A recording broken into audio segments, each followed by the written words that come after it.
বন দক্ষিণ ওসিয়া সুন্নি সংগঠনের উদ্যোগে পবিত্র ঈদে মিলাদুন্নবী সাল্লাল্লাহু আলাইহি ওয়াসাল্লামের 1500 বছর পূর্তি ও ফাতিহায়ে আজম উদযাপন উপলক্ষে আজিমুশান আজকের এই ওয়াজ ও মিলাদ মাহফিলের সম্মানিত সভাপতি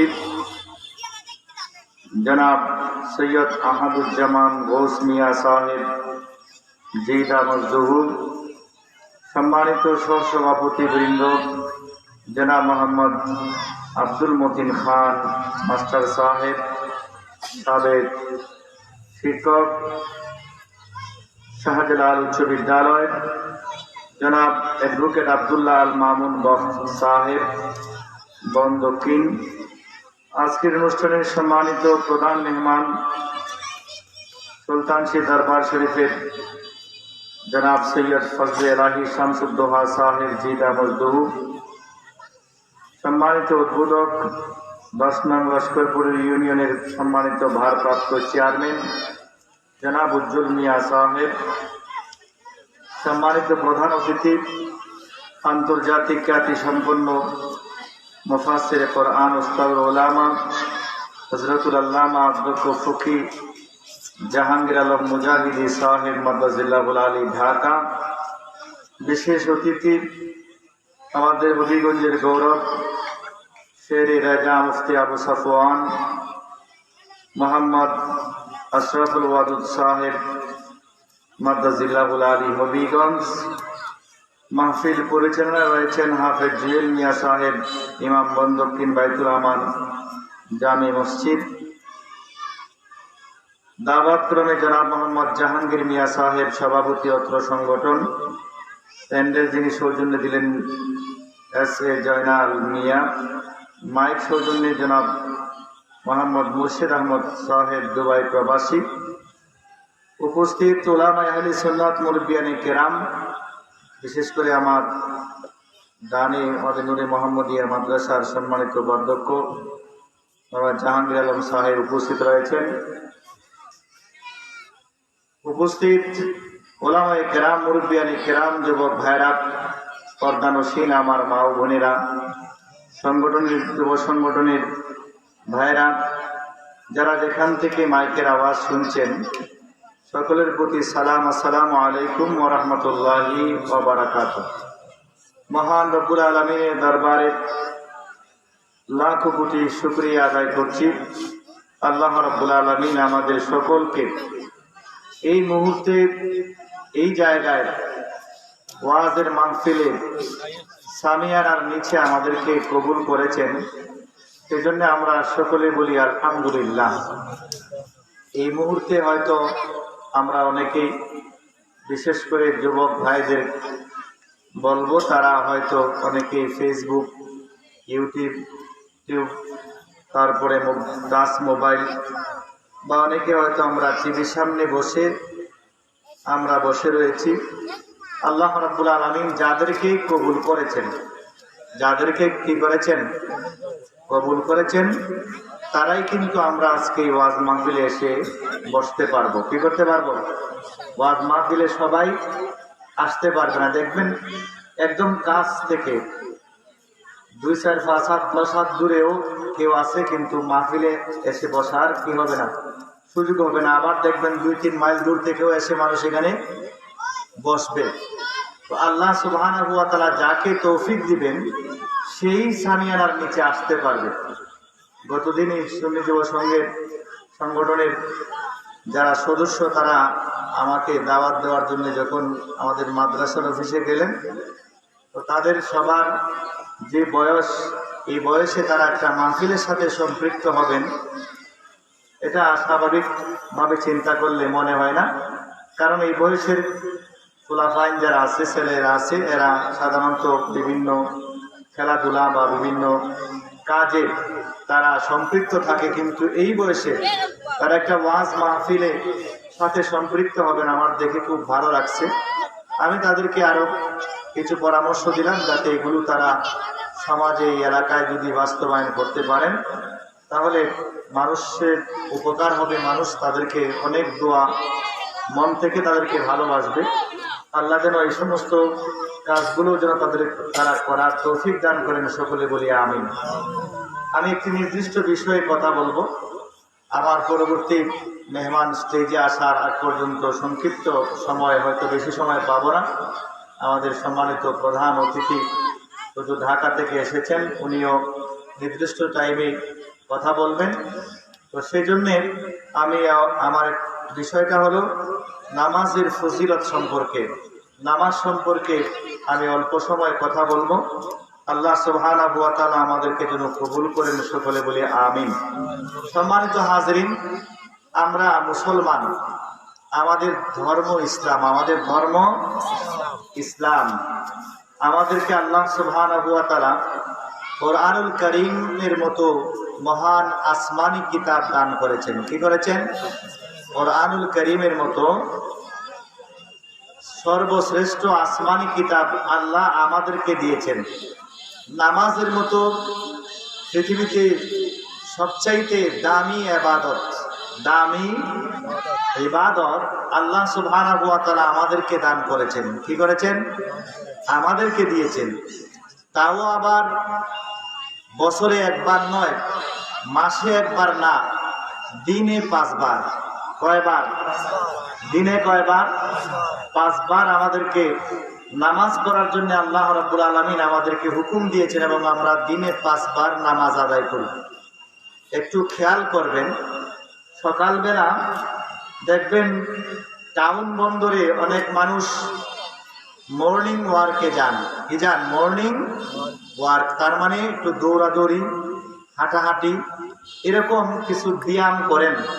কিন্তু আল্লাহ সুবহানাহু ওয়া তাআলা মুসলমানদেরকে এমন একটা ইবাদত দিলেন, যে ইবাদত দুনিয়ায় আখিরাতের যেমন ফায়দা দেয়, দুনিয়ায় থাকতেও কি দেয়?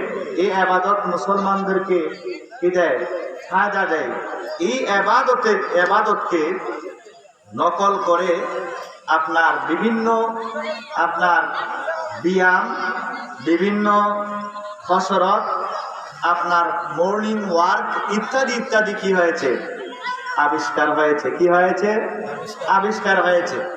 আপনি 5 ওয়াক্ত নামাজ, কি 5 ওয়াক্ত নামাজ যদি আপনি পড়তে পারেন, আপনি 5 ওয়াক্ত নামাজ যেভাবে নামাজের হক আদায় করে নামাজ পড়া লাগে, যেভাবে নামাজ পড়ার জন্য আল্লাহ সুবহানাহু ওয়া তাআলা বলেছেন, সেভাবে যদি কেউ 5 ওয়াক্ত নামাজ পড়ে, আল্লাহর নবীর সুন্নত তরিকায় যদি নিজের জীবন যাপন করে, তাহলে সে দুনিয়ায়ও সুখী, আখিরাতেও সুখী। দুনিয়ায়ও সুখী, আখিরাতেও সুখী।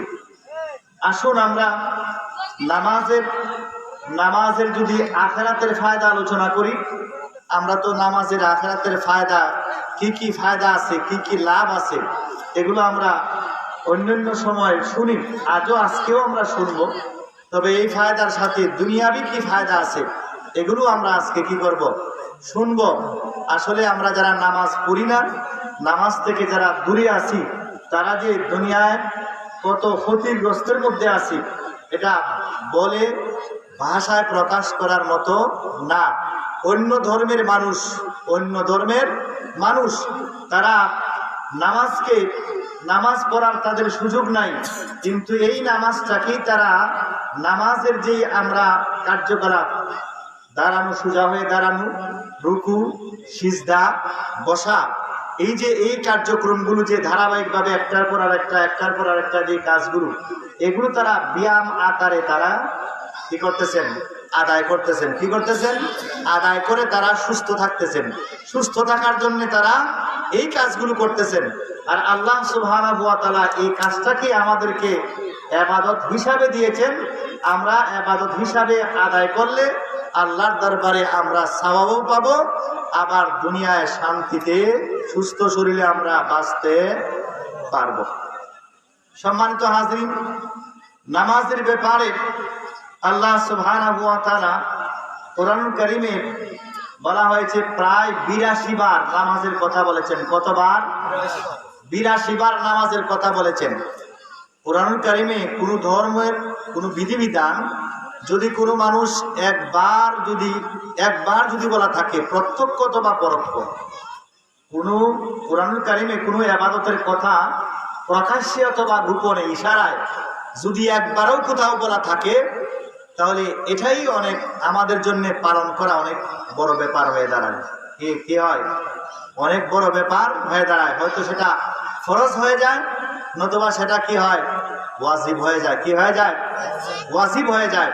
কিন্তু আল্লাহ সুবহানাহু ওয়া তাআলা নামাজের মতো ইবাদতকে ৮২ বার কেন বললেন? চাইলে তো একবারও বলতে পারতেন। কি বলেন? একবার বলতে পারতেন না? নামাজ ছাড়া অন্যান্য ইবাদত, হজের কথা আপনি বলুন, হজের কথা তো ৮২ বার বলা নাই। হজের কথা হয়তো ২-১ বার বলা আছে, বা হয়তো আরো কিছু বার বলা আছে। কিন্তু নামাজের কথা আল্লাহ সুবহানাহু ওয়া তাআলা এবং যাকাতের কথা, এই দুইটা ইবাদতের কথা আল্লাহ বেশি বলেছেন। কি বলেছেন? বেশি বলেছেন। তাহলে বোঝা গেল আল্লাহর কাছে এই ইবাদতের কি আছে?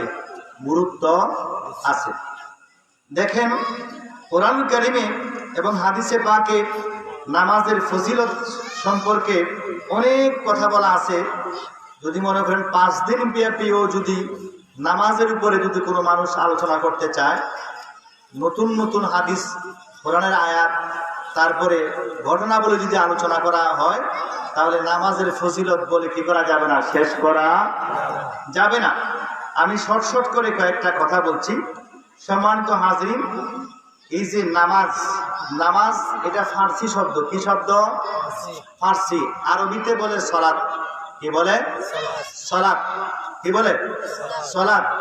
নামাজটা হলো ফার্সি শব্দ। কারণ আমাদের এই ভারত উপমহাদেশে একটা সময় ছিল মানুষ, এখন তো আমরা বাংলা মাধ্যম পড়ি অথবা ইংরেজি মাধ্যম পড়ি, তখন সময়ে ফার্সি মাধ্যম মানুষ পড়তো, ফার্সি লেখাপড়া করতো। এরপরে আসলো উর্দু, এরপরে আসলো কি বাংলা মাধ্যম। তো তখন সময়ে ফার্সির খুব বেশি ব্যবহার ছিল, সেজন্যই ভারত উপমহাদেশে আমরা সলাতকে কি বলি? নামাজ হিসাবে আমরা অবহিত করি। এবারে আসেন, এই যে নামাজ, আল্লাহ সুবহানাহু ওয়া তাআলা আমাদেরকে যে নামাজের কথা বলেছেন, কোরআনুল কারিমে আল্লাহ সুবহানাহু ওয়া তাআলা বলেন, বিসমিল্লাহির রহমানির রহিম, আকিমুস সালাতা ওয়া লা তাকুনু মিনাল মুশরিকিন। আল্লাহ সুবহানাহু ওয়া তাআলা বলেন, তোমরা নামাজ আদায় করো। কি করো? নামাজ কায়েম করো। নামাজ কি করো? কায়েম করো। ওয়া লা তাকুনু মিনাল মুশরিকিন, তোমরা নামাজকে অস্বীকার করে তোমরা মুশরিকদের অন্তর্ভুক্ত হইও না। অর্থাৎ এখানে একটা বিষয় আছে, কেউ যদি নামাজ এমনিতেই পড়ে না, এটা একটা বিষয়। নামাজ পড়া লাগবে, এটা সে জানে বা মানে। কি নামাজ পড়া লাগবে সেটা জানে বা মানে, কিন্তু হয়তো অলসতার কারণে সে কি করে না? নামাজ পড়ে না। এটা এক জিনিস। কিন্তু কেউ নামাজ পড়ে কি লাভ, নামাজ পড়ে কি হবে, নামাজের দরকার নাই, এই ধরনের যদি তুচ্ছ তাচ্ছিল্য করে নামাজকে যদি কেউ অস্বীকার করে, তাহলে সে অন্য আয়াতের দ্বারা, হাদিসে পাক দ্বারা প্রমাণিত, সে কি হয়ে যাবে? কাফের হয়ে যাবে। কি হয়ে যাবে? কি হয়ে যাবে? কাফের হয়ে যাবে। কিন্তু নামাজ পড়ে না, কিন্তু অস্বীকার করে না। কি করে না? নামাজ পড়া লাগবে, কিন্তু শয়তানের ওয়াসওয়াসার কারণে, ব্যস্ততার কারণে, বিভিন্ন কারণে হয়তো সে নামাজ পড়ে না। এটা এক জিনিস। আল্লাহ চাইলে সে হয়তো যদি আজকে পড়ে নাই, আগামীকালকে থেকে পড়া শুরু করে, আগামীকালকে পড়ে নাই, আগামী সপ্তাহ থেকে পড়া শুরু করে, হয়তোবা সে জীবনের শেষ মুহূর্তে গিয়েও যদি নামাজ পড়া শুরু করে দেয়, আল্লাহ চাইলে হয়তো তাকে আল্লাহ কি করে দিতে পারেন? মাফ করে দিতে পারেন। কিন্তু নামাজকে কোনোভাবেই তুচ্ছ তাচ্ছিল্য করা যাবে না। যে নামাজ পড়ে কে কি হয়েছে, নামাজ পড়ে কি লাভ, নামাজ কেন পড়ব, কি পাওয়া যায়, এই ধরনের কথা যেন আমরা না বলি। আল্লাহ যেন আমাদের সবাইকে যেন কি করার? নামাজ পড়ার তৌফিক দান করেন। সকলে বলি আমিন। সম্মানিত হাজরিন, আল্লাহর নবী বলেছেন, মান তারাকা সলাতা মুতাআম্মিদান ফাকাত কাফার। যে ব্যক্তি নামাজকে অস্বীকার করলো, কি করলো? নামাজকে কি করলো? অস্বীকার করে যে ব্যক্তি নামাজ ছেড়ে দিল, যে ব্যক্তি নামাজকে অস্বীকার করে নামাজ ছেড়ে দিল, সে কাফের হয়ে গেল। কে সে কি হয়ে গেল? আল্লাহর নবীর ভাষ্য অনুযায়ী সে কি হয়ে গেল? কাফের হয়ে গেল। সুতরাং আমরা যেন নামাজকে কোনোভাবেই যেন অস্বীকার না করি। হয়তো পড়তে পারি না, কিন্তু নামাজকে যেন অস্বীকার না করি। আবার কাউকে এমন হালতে নামাজের কথা বলাও যাবে না যেই হালতে নামাজ অস্বীকার করার সম্ভাবনা আছে। ইমামে আজম আবু হানিফা রাহমাতুল্লাহি তাআলা আলাইহি বলেছেন যে কাউকে এমন অবস্থায় নামাজের কথা বলা যাবে না, কাউকে এমন অবস্থায় নামাজের কথা বলা যাবে না যে অবস্থায় তাকে বললে পরে নামাজকে সে অস্বীকার করবে। কি করবে? অস্বীকার করবে। তার কারণ আমি একজনকে নামাজের কথা এই অবস্থায় বললাম যে অবস্থায় সে আমার কথাটা কি করবে না, সে ভালো মনে সে নিবে না, বরং জিদ করে জেদের কারণে সে কি করে দিবে? নামাজকে অস্বীকার করবে। এই যে আমি তাকে নামাজ অস্বীকার করার যে সুযোগ করে দিলাম, ইমামে আজম আবু হানিফা রাহমাতুল্লাহি তাআলা আলাইহির কথা হলো যে এমন অবস্থায় এমন ব্যক্তিকে নামাজের কথা বলা যাবে না যেই অবস্থায় সে কি করে? নামাজকে অস্বীকার করে ফেলে। যদি সে নামাজকে অস্বীকার করে ফেলে, তাহলে যিনি তাকে এই কাজটা করার সুযোগ করে দিলেন, তিনিও কিন্তু সওয়াবের পরিবর্তে তিনিও কি হয়ে যাবেন? গুনাহগার হয়ে যাবেন। কারণ আমি যদি তাকে এই অবস্থায় এই কথাটা না বলতাম, হয়তো সে এই কথাটা সে বলতো না বলে সে ইসলাম থেকে বের হতো না। আর আমার কারণে যেহেতু বের হয়েছে, তাহলে আমিও কি যাব না, আমিও কিন্তু এর থেকে বাদ যাব না। সাবধান, সতর্কতা অবলম্বন করতে হবে। সম্মানিত হাজরিন, আল্লাহর নবী বলেন, ক্বালা রাসূলুল্লাহ সাল্লাল্লাহু আলাইহি ওয়াসাল্লাম, বাইনার রাজুলি ওয়া বাইনাল কুফরি তারকুস সালাত। নামাজ মুসলমান এবং কাফেরের মধ্যে পার্থক্য সৃষ্টি করে। কি করে? কাফের এবং মুসলমানের মধ্যে কি করে? পার্থক্য সৃষ্টি করে। মুসলমান নামাজ পড়ে, কাফের কি করে না? নামাজ পড়ে না। তাহলে কত বড় কথা! নামাজ পড়লে আমাকে মুসলমান মনে হবে, আর যদি নামাজ না পড়ি তাহলে আমি কি হয়ে গেলাম? নামাজ না পড়ার কারণে বা নামাজ যদি আমি না পড়ি, তাহলে মুসলমান এবং কাফেরের মধ্যে কি থাকবে না? কোনো পার্থক্য থাকবে না। অর্থাৎ আমার মধ্যে আমি মুসলমান না কাফের, এই জিনিসটা কি থাকবে না? পার্থক্য করতে কেউ পারবে না। সুতরাং আমাদেরকে কি করতে হবে? নামাজ পড়তে হবে। আল্লাহর নবী আরো বলেন, বাইনাল কুফরি ওয়াল ঈমানি তারকুস সালাত। শুধু আপনার নামাজ, আরেকটা বিষয় হলো যে নামাজ ঈমান এবং কুফর, আবার মুসলমান এবং কাফের, এটা কি করে? আপনার পার্থক্য নির্ধারণ করে দেয়। সুতরাং এমন কাজ আমরা কেন ছেড়ে দেব যেই কাজ না করলে মানুষ আমাদেরকে কি ভাবতে পারে? মুসলমান ভাবতে নাও পারে। আমরা এইরকম কাজ কেন ছেড়ে দেব? নামাজের অনেক ফায়দা, নামাজের অনেক উপকার। হযরতে খাজা গরিবে নওয়াজ আজমিরি সিঞ্জিরি রাহমাতুল্লাহি তাআলা আলাইহি, তিনি খাজা গরিবে নওয়াজ আজমিরি সিঞ্জিরি রাহমাতুল্লাহি তাআলা আলাইহি তিনি বলতেছেন, জুনায়েদ বাগদাদি রাহমাতুল্লাহি তাআলা আলাইহি কিতাবের মধ্যে তিনি লেখা পেয়েছেন, রাসূল পাক সাল্লাল্লাহু আলাইহি ওয়াসাল্লাম একদিন শয়তানকে খুব পেরেশানি অবস্থায় দেখলেন। শয়তান খুব কি পেরেশানি অবস্থায় আছে। রাসূল পাক সাল্লাল্লাহু আলাইহি ওয়াসাল্লাম শয়তানের পেরেশানি দেখে জিজ্ঞেস করলেন, শয়তান, তোমার মধ্যে এত পেরেশানি কেন? তুমি এত পেরেশানি করতেছো, এর কারণটা কি? শয়তান জবাব দিল যে আপনার উম্মতের 4 প্রকারের মানুষ আছে, এদেরকে দেখলে আমার পেরেশানি ছুটে যায়। ছুটে যায়, পেরেশানি ছুটে যায়। পুলিশ দেখলে পরে আসামি পেরেশানি হয় না?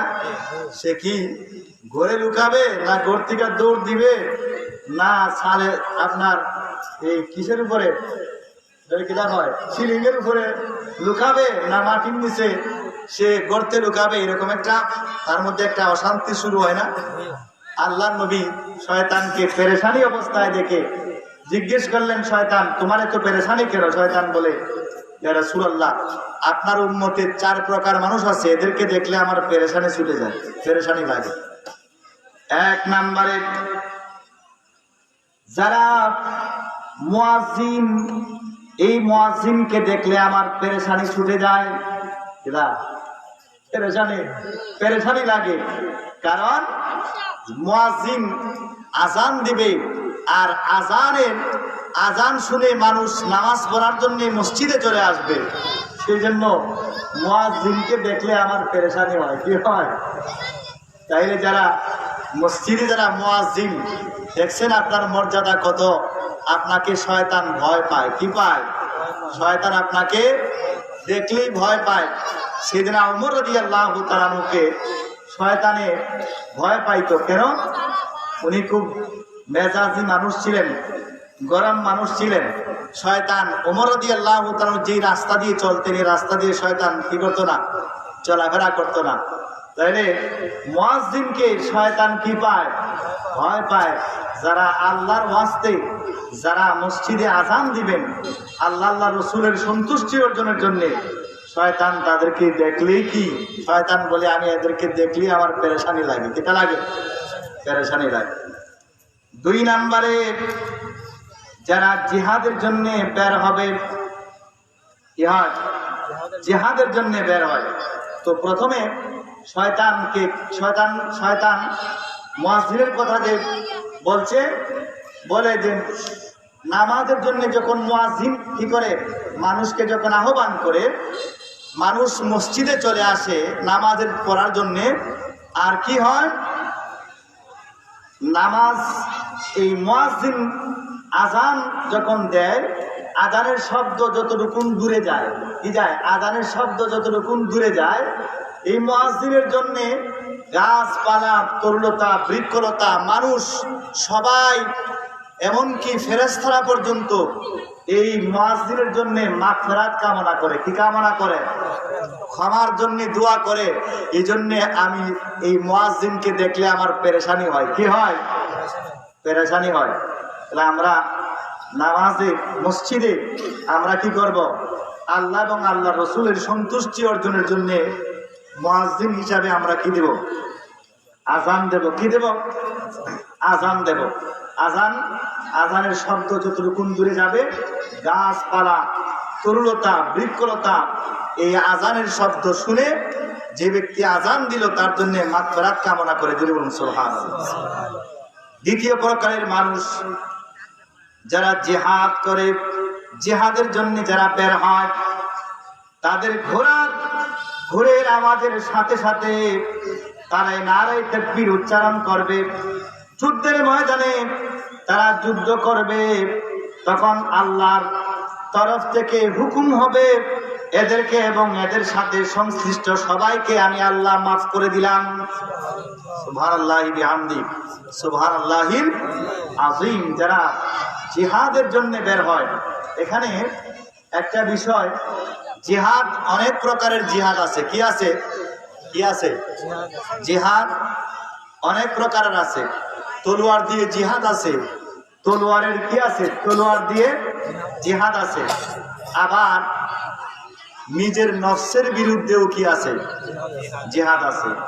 আমরা হয়তো তলোয়ার দিয়ে মাঠে ময়দানে যুদ্ধ করার আমরা কি পাবো না, সুযোগ হয়তো আমরা নাও পেতে পারি, কিন্তু নিজের নফসের বিরুদ্ধে আমরা কি করতে পারি? সবাই কিন্তু যুদ্ধ করতে পারি। দেখেন, ইসলামে নামাজ এমন একটা ইবাদত, যে ইবাদত থেকে সুস্থ মানুষ বলেন অসুস্থ মানুষ বলেন কাউকেই কি দেওয়া হয় নাই, রেহাই দেওয়া হয় নাই। জিহাদ এমন এমন একটা ইবাদত যেখানে মহিলারা কিন্তু জিহাদ করা তাদের উপরে কিনা ফরজ না, বৃদ্ধ মানুষের উপরে ফরজ না, কিনা শিশু বাচ্চাদের উপরে জিহাদ করা কিন্তু কিনা ফরজ না। কিন্তু এই জিহাদের সওয়াবও আমরা মহিলারাও পেতে পারে, আমরা বয়স্করাও পেতে পারি, শিশুরাও পেতে পারে, যদি এই জিহাদকে নিজের নফসের বিরুদ্ধে জিহাদ হিসাবে আমরা বাস্তবায়ন করতে পারি। আমার মন চায় এখন আমি কি করব, এখন আমি এটা গুনাহের কাজ করব। আমি যদি নফসকে বলি, মনকে বলি না, জিহাদ আমি আমার নফসের বিরুদ্ধে আমি জিহাদ করেছি, না তুমি এখন গুনাহের কাজের জন্য আমাকে ডাকতেছো, আমি এই কাজ করব। আরে আমরা তো নিজের নফসের বিরুদ্ধে, এমন ওলিয়া আল্লাহদের জীবনী পড়লে পাওয়া যায় কয়েক দিন যাবৎ উপবাস, কি কয়েকদিন যাবৎ কি উপবাস, খাবার খাচ্ছেন না, নফসকে শাস্তি দিচ্ছেন, কন্ট্রোল করতেছেন। একটা পর্যায়ে তিনি ভাত বসাইছেন, পাতিলায় কি বসাইছেন, খাবার বসাইছেন। তখন দেখা গেছে আবার নফসে তাড়াতাড়ি খাওয়ার জন্য আবার কি করতেছে, তাড়া করতেছেন। এবার এই সামন থেকে খাবার তারা কি দিয়েছেন, ফেলে দিয়েছেন। নফস তুমি যখন বেশি ছটফট করতেছো খাবার খাওয়ার জন্য, তোমাকে খাবার খাওয়াবই না, কি করবো না, খাওয়াবই না। এরকম করে করে তারা নফসকে কি করেছেন, কন্ট্রোল করেছেন। নফস, আমাদের নফসের স্তর কোন জায়গায় আছে এটা আমরা কিভাবে বুঝবো? নফসটা 3 প্রকার। কয় প্রকার? 3 প্রকার। যদি গুনাহ করতে মন না চায়, গুনার প্রতি যদি ঘৃণা সৃষ্টি হয়, তাহলে বুঝবেন যে আপনার নফসটা নফসে মুতমাইন্নার মধ্যে আছে। কোথায় আছে? নফসে মুতমাইন্না। আর এই নফসের জন্য আল্লাহ জান্নাতের ওয়াদা দিয়েছেন। জোরে বলুন সুবহানাল্লাহ। যারা নিজের নফসকে মুতমাইন্না করতে পারবে, অর্থাৎ গুনাহ দেখলেই যারা গুনাহকে ঘৃণা করে, গুনাহ করে না, এরকম মানুষ, এরকম নফস হলো মুতমাইন্না নফস। আর এরকম নফসকে আল্লাহ জান্নাত দিবেন। কি দিবেন? জান্নাত দিবেন। দ্বিতীয় প্রকারের নফস হলো নফসে লাওয়ামা। শয়তানের ওয়াসওয়াসায় পড়ে গুনাহ করে ফেলে। কি করে ফেলে? নফস গুনাহ করে ফেলে। আবার সাথে সাথেই এই গুনার জন্যে আপনার নফস আবার কি করে? অনুশোচনা করে, হায় হায় কেন মিথ্যা কথা বললাম, কেন হারাম খাইলাম, কেন নামাজটা ছেড়ে দিলাম, কেন মা বাবার অবাধ্য হলাম, কেন আমি অন্যের ক্ষতি করলাম, কেন আমি পরের হক নষ্ট করলাম। এই ধরনের আপনার অনুশোচনা সৃষ্টি হয়। যদি এরকম নফস যদি এরকম হয় যে গুনাহ করার পরে অনুশোচনা করে, আফসোস করে, তাহলে এইরকম নফস হলো কি? নফসে লাওয়ামা, মাঝামাঝি অবস্থায় আছে। কি অবস্থায়? মাঝামাঝি অবস্থায়। আরেক প্রকারের নফস আছে, যেই নফসটা হলো নফসে আপনার আম্মারা। নফসে কি? আম্মারা। গুনাহ করার পরে আবার গুনাহ করতে চায়, যে আমার তো আরে এখন তো বয়সটা এরকমই, এখন যদি গুনাহ না করি, এখন যদি এরকম ফুর্তি ফার্তি না করি, কোন সময় করবো? কিনা কোন সময় করব? এখন তো এখনো দাড়ি রাখি নাই, হ্যাঁ এখন যা ইচ্ছা তা করবো। আরে দাড়ি ধরে রাখলে, মসজিদে নামাজে চলে গেলে, টুপি লাগাই নিলে, পাঞ্জাবি লাগাই নিলে তো আর পারতাম না, এর আগে যা পারি কইরা বেলাই। এরকম গুনাহ করার পরে, একবার করার পরে আরেকবার করতে চায়, আরেকবার করার পরে আরেকবার করতে চায়। এরকম যদি নফস হয়, তাহলে বুঝতে হবে এই নফসটা আছে কি? নফসে আম্মারা, সবচেয়ে খারাপ নফস। এরকম নফসকে কন্ট্রোল করে আমরা লাওয়ামায় নিয়ে যাব। লাওয়ামা থেকে আমরা নফসে মুতমাইন্নায় যদি আমরা পরিণত করতে পারি, মারা যাওয়ার পরে আপনার দিল তো পচবেই না, আপনার শরীরও কি কবরে গেলে কি হবে না? পচবে না। আর আপনার জন্য আল্লাহ ওয়াদা দিয়েছেন কি? জান্নাত। যদি বলুন সুবহানাল্লাহ। মরণের কথাটা একটু চিন্তা করেন না, কি করেন? মরণের কথা। মসজিদে যাবেন, গিয়ে দেখবেন মসজিদে ফেল করা আছে, আছে না? আসেনি? ফেল করা আছে। আমরা যখন কোথাও যখন যাওয়ার জন্য আমরা প্রস্তুতি নিই, দেখা যায় অনেক সময় যার যার সামর্থ্য অনুযায়ী, কেউ হাইয়েস্ট গাড়ি, কেউ আপনার কার, কেউ নোয়া গাড়ি, কেউ সিএনজি, কেউ রিক্সা, কেউ টমটম বাড়ির সামনে আনি কিনা আমাদের গন্তব্যে পৌঁছার জন্যে। এই যে আমাদের মসজিদে যে খাটিয়া আছে, খেলঘর আছে, এটাও কিন্তু আমাদের আল্লাহর কাছে পৌঁছার একটা কিনা বাহন। আল্লাহর কাছে কবরে যাওয়ার জন্য একটা কি বাহন। এই খেলঘোড়ার দিকে নামাজে গেলে একটু চাইবেন, অথবা যে কোনো সময় খেলঘোড়া কোথাও দেখলে আপনি একটু সময় এই খেলঘোড়ার দিকে একটু চেয়ে থাকবেন যে এরকম গাড়িতে তো আর কিছুদিন বা পরে আমারও কি করা লাগবে, উঠা লাগবে। এরকম মরণের কথা যখন চিন্তা করবেন তখন নফসটা আপনার কন্ট্রোলে থাকবে, গুনাহ করতে চাইবে না। আর যদি আপনি মরণের কথা যদি চিন্তা না করেন তখন দেখবেন না নফস আপনাকে বিভিন্ন দিকে বিভিন্ন জায়গায় আপনাকে নিয়ে যাওয়ার কি করবে, চেষ্টা করবে। সম্মানিত হাজিরিন, শয়তান বলে 3 নাম্বারের মানুষ যাদেরকে দেখলে আমার পেরেশানি ছুটে যায়, যারা হালাল রুজি রোজগার করে, কি করে হালাল রুজি রোজগার করে, এরকম মানুষকে দেখলে আমার পেরেশানি ছুটে যায়। কারণ এরা যখন এই হালাল খাবার যখন নিজেরা খায়, অন্যকে যখন আবার হালাল টাকা থেকে যখন দান খয়রাত করে, আল্লাহ বলেন আমি এদেরকে মাফ করে দিলাম। কি করেন? আল্লাহ এদেরকে মাফ করে দেন। তো এরা তো আল্লাহর দরবারে হালাল হালাল খাবার খাইয়া হালাল ভাবে দান খয়রাত কইরা এরা তো আল্লাহর দরবারে মাফ পাই লইব। এই জন্য এরা দেখলেই আমার পেরেশানি ছুটে। কিনা ছুটে? এরা দেখলেই আমার পেরেশানি ছুটে। 4 নম্বরে চতুর্থ দল, শয়তান বলে ফজরের নামাজ আদায় করে সূর্যোদয় পর্যন্ত যায় নামাজের মধ্যে যে সমস্ত মুসল্লি বসে বসে আল্লাহর জিকির করে, অতঃপর ইশরাকের নামাজ আদায় করে, তখন আল্লাহ তাআলা তাদেরকে এবং তাদের সাথে সম্পৃক্ত 70,000 মানুষকে আল্লাহ মাফ করে দেন। জোরে বলুন সুবহানাল্লাহ। কত হাজার? 70,000। এরে তো আল্লাহ নামাজি, ফজরের নামাজ যে ব্যক্তি আদায় করে, ফজরের নামাজ আদায় করার পরে মসজিদে বসে থাকে, বসে সূর্য ওঠার পরে, সূর্য ওঠার 23 মিনিট পরে, কত মিনিট পরে? 23 মিনিট পরে, অর্থাৎ সূর্য যখন ওঠা শুরু করে তখন থেকে 23 মিনিট পরে ইশরাকের নামাজ 4 রাকাত নামাজ। কয় রাকাত? 4 রাকাত নামাজ। 2 রাকাত করে পড়তে পারেন। এই 4 রাকাত নামাজ যে ব্যক্তি কি করবে, করবে, করার পরে আল্লাহ সুবহানাহু ওয়া তাআলা যে ব্যক্তি ইশরাকের নামাজ পড়বে, আল্লাহ তাকে কি করে দেন, মাফ করে দেন। তাকে তো মাফ করেন, তাদের সাথে সম্পৃক্ত, তার মানে তাদের বন্ধু বান্ধব, তার পরিবারের মানুষ, তার আত্মীয় স্বজন তাকে মহব্বত করে, অর্থাৎ সে যাদের সাথে চলাফেরা করে এরকম সম্পৃক্ত 1 2 জন না, 70,000 মানুষকে আল্লাহ সুবহানাহু ওয়া তাআলা মাফ করে দেন এবং সবাইকে দুজক থেকে নাজাত দান করেন। উচ্চ আওয়াজে বলুন সুবহানাল্লাহ। শয়তান বলে এইরকম ফজরের নামাজি মানুষকে দেখলে আমার কি হয়, পেরেশানি ছুটে, সর্বনাশ। এ তো নিজে তো মাফ নিব, এর সাথে আরো 70,000 মানুষকে মাফ করাই লইব। এরকম মানুষকে দেখলে আমার কি হয়, পেরেশানি হয়।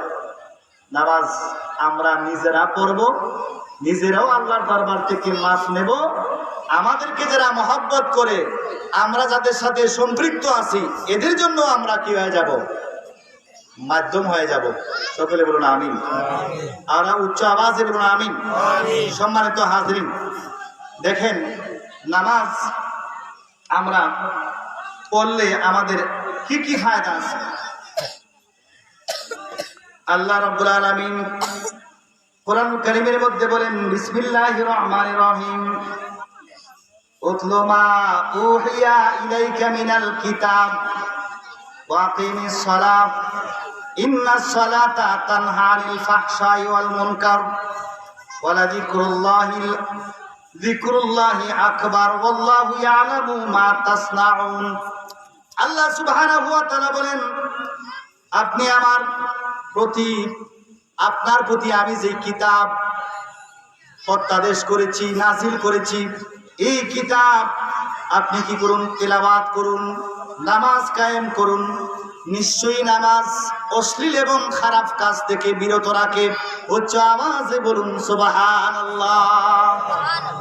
আল্লাহ সুবহানাহু ওয়া তাআলা বলতেছেন, হাবিব আমি যে কিতাব আপনাকে কি করেছি, আপনাকে আপনার উপরে নাজিল করেছি, সেই কিতাব আপনি তিলাওয়াত করুন। কি করুন? তিলাওয়াত করুন, তিলাওয়াত করুন, নামাজ কায়েম করুন। এবং এই নামাজের কি ফায়দা দিবে?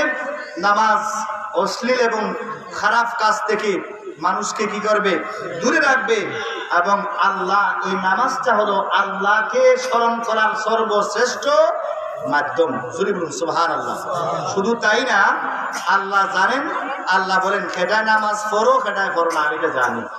এটা খেটায় নামাজ পড়ো আর খেটায় নামাজ পড়ো না, এটা আমি আল্লাহ জানি। দুনিয়ার কোনো মানুষ না জানলেও আপনি দরজা বন্ধ করে নামাজ পড়েন অথবা নামাজ না পড়েন, আল্লাহ বলেন আমি কি, কে নামাজ পড়ে বা কে নামাজ পড়ে না, আমি আল্লাহ রাব্বুল আলামিন তাদের সম্পর্কে কি জানি। সম্মানিত হাজরিন, হযরতে আব্দুর রহমান সুফুরি রাহমাতুল্লাহি তাআলা আলাইহি তিনি লিখতেছেন যে এক ব্যক্তি একজন মহিলাকে খারাপ কাজের জন্য সে প্রস্তাব করলো। কি করলো? খারাপ কাজের জন্য কি করছে? প্রস্তাব করলো যে হয়তো তুমি আমার সাথে সম্পর্ক করো, পরকীয়া করো, এই ধরনের আপনার প্রস্তাব করছে। একজন লোক একজন মহিলাকে প্রস্তাব করছে। বর্তমান সময়ে এই বিষয়টা খুব মহামারী আকার ধারণ করেছে। নিজের বউয়ের সাথে সম্পর্কের চাইতে আমরা অন্যের বউয়ের সাথে সম্পর্ক করতে ভালোবাসি। কি করি? ভালোবাসি। নিজের স্বামীর সাথে সম্পর্ক রাখার চাইতে অন্য পুরুষের সাথে সম্পর্ক রাখতে ভালোবাসি। এটা শুধুমাত্র পুরুষেরই দোষ, আর শুধুমাত্র মহিলার দোষ এমন না। পুরুষেরও, আমরা যারা পুরুষ আছি আমাদেরও এই প্রকারের দোষ আছে। যারা মহিলা আছে এরকম মহিলাদের মধ্যেও কি আছে? দোষ আছে। অথচ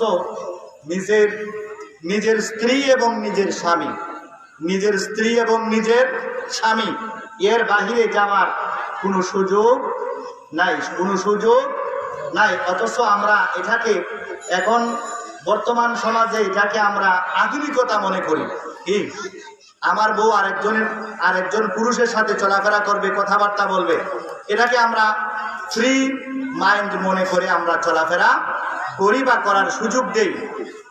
অথচ কেউ যদি বিয়ে দুইটা করে, অপরাধ। কি বলেন?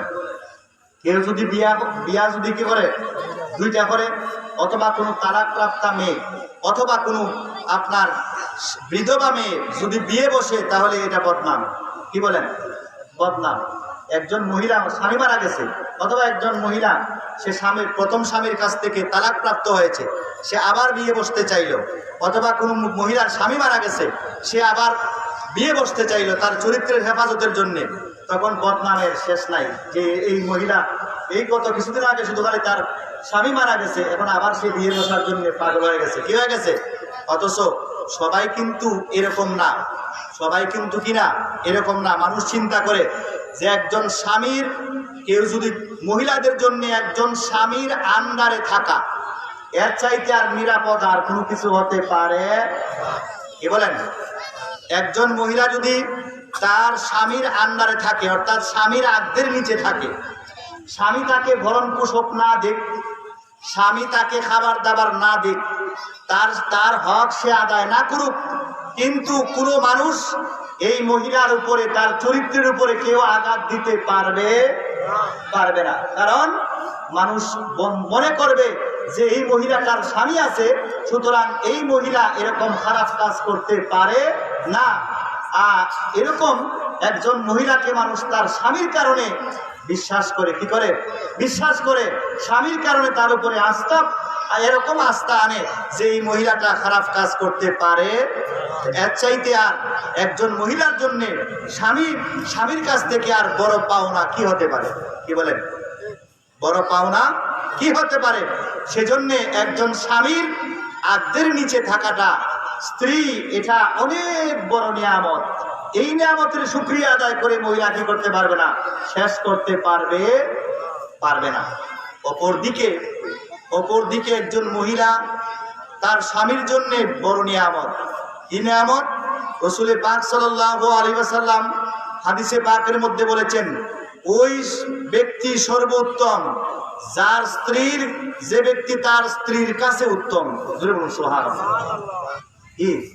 ওই ব্যক্তি সর্বোত্তম যে ব্যক্তি তার স্ত্রীর কাছে কি উত্তম। অর্থাৎ কেউ যদি তার কোন স্ত্রী যদি স্বামীকে ভালো সার্টিফিকেট দেয় যে না আমার স্বামী ভালো, আমার স্বামী সম্পর্কে সে যদি ভালো কমেন্টস করে, তাহলে ওই স্বামী আপনার কি আল্লাহর নবীর হাদিসে পাক অনুযায়ী আপনার সেরা মানুষ। তাহলে একজন স্বামীর একজন স্ত্রী থাকা আর স্ত্রীর কাছে ভালো হওয়াটা কত বড় সার্টিফিকেট, কি বলেন, কত বড় সার্টিফিকেট, এটা আপনি মাপজুব করতে পারবেন না। আল্লাহ রসুল বলেছেন যে ওই লোক সর্বশ্রেষ্ঠ যেই লোক তার স্ত্রীর কাছে শ্রেষ্ঠ। সুবহানাল্লাহ। তাহলে একজন আর একজনের পরিপূরক, কি বলেন, একজন এরকম হাদিসও আছে যে ওই স্ত্রী সর্বশ্রেষ্ঠ যে স্ত্রী তার স্বামীর কাছে কি শ্রেষ্ঠ। উচ্চ আওয়াজে বলুন সুবহানাল্লাহ। সম্মানিত হাজরিন, তো এক মহিলাকে আপনার কি করছে, একজন পুরুষ আপনার সে কুপ্রস্তাব দিছে। মহিলা তার স্বামীর সাথে গিয়া পরামর্শ করছে, কি করছে, স্বামীর সাথে কি করছে, পরামর্শ করছে যে অমুক অমুক লোকটা সে আমাকে এরকম খারাপ প্রস্তাব দিছে। কি দিছে, খারাপ প্রস্তাব দিছে। একটা বিষয় খুব খেয়াল রাখবেন, সব জায়গায় কিন্তু মেজাজ দেখাবেন না। কি দেখাবেন না, সব জায়গায় রাগ দেখাবেন না, সব জায়গায় মেজাজ দেখাবেন না। কোনো জায়গায় রাগটাকে আপনি হজম করবেন, কি করবেন, রাগটাকে হজম করে চলবেন। সব জায়গায় রাগ দেখালে হবে না। একটা কথার কথা, আপনার মেয়েকে কেউ রাস্তাঘাটে ডিস্টার্ব করলো, আপনি গিয়া যদি তারে সরতাপ্পর মারা দেন, কি মারা দেন, সরতাপ্পর মারা দেন, মারতে পারবেন, আপনার ক্ষমতা আছে। কিন্তু কোনো না কোনো এক সময় সে কোনো দুর্ঘটনা ঘটাইয়া ফেলতে কি করতে পারে, ঘটাইয়া ফেলতে পারে। কিন্তু আপনি যদি তাকে কি করেন, বুঝের সাথে তাকে বুঝান, বাবারে তুমি আমার মেয়ের সাথে বা আমার মেয়ের পেছনে বা আমার মেয়েকে এরকম ভাবে ডিস্টার্ব করো। আচ্ছা বলো, তোমার একটা বোনরে যদি এরকম কেউ ডিস্টার্ব করতো, বা তোমার একটা মেয়েরে যদি কেউ এরকম ডিস্টার্ব করতো।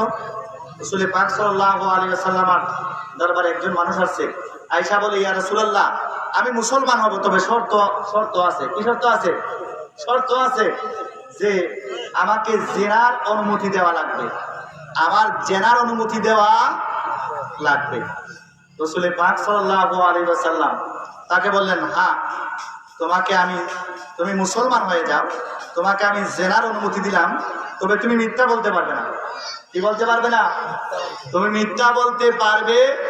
সাহাবায়ে কেরাম রিদওয়ানুল্লাহি তাআলা আলাইহিম আজমাইন তারা মজলিসে বসা, তারা সবাই চেহারা লাল করে ফেলছেন যে এই লোকটা শশমটা দেখছো, জেনা করতো তো করতো, লুকাইয়া করতো, কিন্তু রাসূল পাক সাল্লাল্লাহু আলাইহি ওয়াসাল্লামের কাছ থেকে, আল্লাহর নবীর কাছ থেকে সে স্বীকৃতি নিয়ে যাচ্ছে যে জেনা করবে এবং তাকে জেনার অনুমতি আল্লাহর নবী দিবেন। এরকম তার চক্ষু লজ্জাও নাই, এরকম কথা বললো। রাসূল পাক সাল্লাল্লাহু আলাইহি ওয়াসাল্লাম বললেন, ঠিক আছে, তোমাকে আমি জেনার অনুমতি দিলাম, তুমি মুসলমান হয়ে যাও। কি হয়ে যাও? অনুমতি দিলাম, মুসলমান হয়ে যাও, তবে তুমি আমার সাথে মিথ্যা বলতে পারবে না। সে বলল, ঠিক আছে, আমি মিথ্যা বলবো না। সে মুসলমান হয়ে গেল। রাসূল পাক সাল্লাল্লাহু আলাইহি ওয়াসাল্লাম এই লোকটাকে বলেন, আচ্ছা তুমি যার সাথে জেনা করবে, এই মহিলাটা তো কারো না কারো মেয়ে। কি কারো না কারো মেয়ে? তুমি যার সাথে ব্যভিচার করবে, এই মহিলাটা তো কারো না কারো বোন। কি কারো না কারো বোন? আচ্ছা বলো, যদি তোমার মেয়ের সাথে এরকম যদি কেউ আচরণ করে, তোমার বোনের সাথে যদি এরকম কেউ কি করে আচরণ করে, তাহলে তোমার কেমন লাগবে? কি তোমার কেমন লাগবে? এই ব্যক্তি বলতেছে, ইয়া রাসূলুল্লাহ, অবশ্যই আমার তো খারাপ লাগবে। আমার মেয়ের সাথে যদি এরকম আচরণ করে, আমার বোনের সাথে যদি কেউ এরকম আচরণ করে, আমার তো কি লাগবে না, আমার ভালো লাগবে না, আমার খারাপ লাগবে। এবং ওই ব্যক্তি চিন্তা করলো, সর্বনাশ, আমি জেনা করব। আবার এই কথাটা রাসূল পাক সাল্লাল্লাহু আলাইহি ওয়াসাল্লামের কাছে এসে কিভাবে আমি গোপন করব? যেহেতু আল্লাহর নবীর কাছে এসে আর গোপন করতে পারবো না, সত্য করে বলে দিতে হবে, সুতরাং আমি আর কি করব না, জেনা করব না। দেখছেন ইসলাম কত সুন্দর ধর্ম। আর বুঝের সাথে রাসূল পাক সাল্লাল্লাহু আলাইহি ওয়াসাল্লাম তাকে বলার কারণে এই কয়েক মিনিটের মধ্যে কি হয়ে গেছে, চেঞ্জ হয়ে গেছে। কি হয়ে গেছে? এই যে আপনার এই গত 1-2 দিন আগে সম্ভবত কোন জায়গায় দেখলাম, আমাদের হবিগঞ্জে একটা ঘটনা ঘটছে। বড় ভাই পুলিশের চাকরি করে, সে একজনের মেয়ের সাথে সম্পর্ক ছিল, এই মেয়েকে নিয়ে চলে গেছে। আর এই মেয়ের বাড়ির মানুষ গিয়ে এই ছেলের ভাইকে মেরে ফেলছে। কি করছে? ছেলের ভাইকে মেরে ফেলছে। সাবধান, সতর্ক। আমরা এরকম কোনো কিছু হলে আমরা যেন বুঝের সাথে আমরা এটার মোকাবেলা করি, মেজাজ যেন আমরা না দেখাই। এবং আমরা যারা এরকম কাজ করব, অন্যজনের মেয়েকে যারা ডিস্টার্ব করব, আমি আমার ভাইদের, যুবক ভাইদেরকে বলবো, ভাই যদি তোমার বোন, তুমি যেমন আরেক মেয়েকে ডিস্টার্ব করতেছো, এরকম যদি তোমার বোনের সাথে আরেকজনে এরকম আচরণ করে তোমার কেমন লাগবে? তুমিও তো একদিন বাবা হবে। কি হবে? সে বাবা হবে না? আজ না কাল একদিন তো সে কি হবে? আজকে হয়তো তার যৌবন আছে, তার বেটাগিরি আছে, কিন্তু সেও তো একদিন কি হবে? বাবা হবে। দুনিয়াটা বদলার জায়গা। দেখা যাবে কি, ওই তুমি যখন বাবা হবা, দেখা যাবে তুমি যদি আরেকজনের মেয়ের সাথে মেয়েকে ডিস্টার্ব করো, তোমার মেয়েকে ডিস্টার্ব করার জন্য আরো 10টা ছেলে দাঁড়িয়ে যাবে। কি হয়ে যাবে? আরো 10টা ছেলে দাঁড়িয়ে যাবে। সুতরাং নিজে এই অপরাধ থেকে বেঁচে থাকো, তোমার আওলাদরা যেন এই অপরাধ এইরকম স্পর্ধা যেন আর কেউ তোমার আওলাদকেও দেখাতে না পারে। অন্ততপক্ষে নিজের ভবিষ্যৎ প্রজন্মের জন্য হলেও আমরা এই সমস্ত কাজ থেকে আমরা কি থাকবো, বেঁচে থাকবো। সম্মানিত হাজরিন, এই মহিলা তার স্বামীর সাথে পরামর্শ করছে। কি করছে? পরামর্শ করছে। স্বামী তার স্ত্রীকে বললেন, আচ্ছা সে যেহেতু তোমাকে বলেই ফেলছে, কি করছে, তোমাকে এরকম খারাপ প্রস্তাব দিয়ে ফেলছে, তুমি তাকে বলবা যে ঠিক আছে, আমি তোমার কথায় আমি রাজি হলাম, তবে শর্ত আছে। কি আছে? শর্ত আছে। তুমি আমার স্বামীর পেছনে, আমার স্বামী অমুক মসজিদের ইমাম, ওনার পেছনে তোমাকে একাধারে 40 দিন পর্যন্ত জামাতের সাথে নামাজ আদায় করা লাগবে। 40 দিন পরে 41 দিন তুমি আসবে, তখন তোমার কথা আমি কি করব? রাখবো। সুবহানাল্লাহি বিহামদিহি, সুবহানাল্লাহিল আযীম। এবার নারায়ে তাকবীর, আল্লাহু আকবার, নারায়ে রিসালাত, ইয়া রাসূলুল্লাহ, আহলে সুন্নাত ওয়াল জামাত জিন্দাবাদ জিন্দাবাদ, জিন্দাবাদ জিন্দাবাদ, আহলে সুন্নাত ওয়াল জামাত। প্রধান অতিথির আগমন, শুভেচ্ছার স্বাগতম। আলহামদুলিল্লাহ, আমাদের প্রধান অতিথি মহোদয় চলে এসেছেন। আমরা এখন সবাই খুশি না বেজার? হুজুর নির্দিষ্ট সময়ে অবশ্যই আমাদের মঞ্চে এসে হাজির হবেন।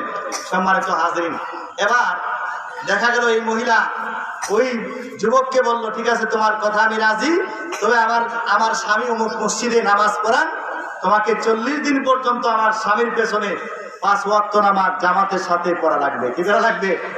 পড়া লাগবে। এবার সে তো মহা খুশি, 40 দিন আর কয়দিন, এই তো কয়েকদিন পরে 40 হয়ে যাবে। হ্যাঁ, আমি আমার মনের বাসনা পূরণ করতে পারবো। সে একাধারে 40 দিন পর্যন্ত ওই মহিলার স্বামীর পেছনে কি নামাজ পড়া শুরু করে দিছে। কি দিছে? শুরু করে দিছে। এবার